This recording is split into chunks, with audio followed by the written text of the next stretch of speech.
નમસ્કાર, ખૂબ ખૂબ સ્વાગત છે। 8 વાગી ચૂક્યા છે, સમય થઈ ચૂક્યો છે સુપર પ્રાઇમ ટાઈમનો। અમે હાજર છે અમારી ટીમ સાથે। શું છે જગદીશ અને સમાચારમાં સુપર પ્રાઇમ ટાઈમમાં સૌથી પહેલો મુદ્દો જેને દેશભરમાં ચર્ચા જગાવી છે, જેને ઉકેલવા માટે, જેને ગુથ્થી સોલ્વ કરવા માટે 3 રાજ્યની પોલીસ કામે લાગી ચૂકી છે અને પોલીસને જ્યાં નાકે દમ લાવી દેવામાં આવ્યો છે એ છે માસ્ટર માઇન્ડ સોનમ। શું હતી તેની ભૂમિકા, એ તમામ બાબતોને લઈને આજે પ્રકાશ પાડવા જઈ રહ્યા છીએ। આખા પ્રકરણમાં જ્યાં પતિની હત્યા થઈ છે અને પતિના મોત બાદ આખરે તેની પત્ની સોનમ ક્યાં હતી, આ સવાલ અત્યારે છડે ચોક ચર્ચામાં છે અને એ જ બાબતોનો એ વિગતો અમે આપને આ સમાચાર સંબંધિત આપી રહ્યા છે। માસ્ટર માઇન્ડ છે સોનમ, આ બાબત, આ સવાલ પણ છે અને સાથે જ આ બાબતોને લઈને જ્યાં ઇન્દોરના ટ્રાન્સપોર્ટ બિઝનેસમેન છે રાજા રઘુવંશી અને તેની મર્ડર મિસ્ટ્રી હવે વધારે ને વધારે પેચીદો આ પ્રશ્ન બનતો જઈ રહ્યો છે, આ કેસ પેચીદો બનતો જઈ રહ્યો છે।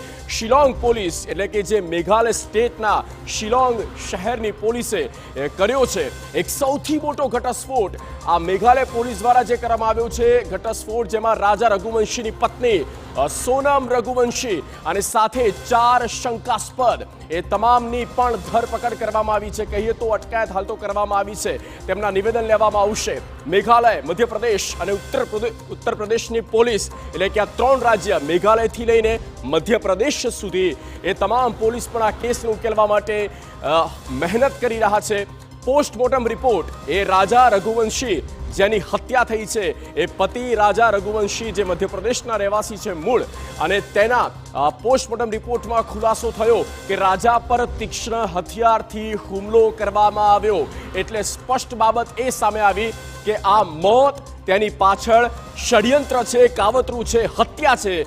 2 જૂનના રોજ રાજાનો મૃતદેહ મળી આવ્યો હતો 2 તારીખે અને આજે આ કેસ આટલા હદે આગળ વધ્યો છે કારણ છે તેની પત્ની અને પત્ની પર સીધી શંકા છે અને એ પત્ની સોનમ પર સોપારી આપી હોવાના પણ આરોપ લાગ્યા છે કે તેની પત્ની સોનમે જ સોપારી આપી હોય કે તેના પતિને મારી નાખવામાં આવે અને એના માટેની આખી સ્ક્રિપ્ટ તૈયાર કરવામાં આવી અને એ પ્રમાણે આખું કાવતરું ઘડવામાં આવ્યું। પત્ની સોનમ પર એ જે મૃત તેનો પતિ છે તેના પરિવારનો પણ સીધો આક્ષેપ છે, આરોપ છે, શંકા છે, જે કહો તે, પણ સોનમ પર અત્યારે શંકાની સોય છે અને હવે જોવાનું એ છે કે જ્યારે મધ્યપ્રદેશનો એ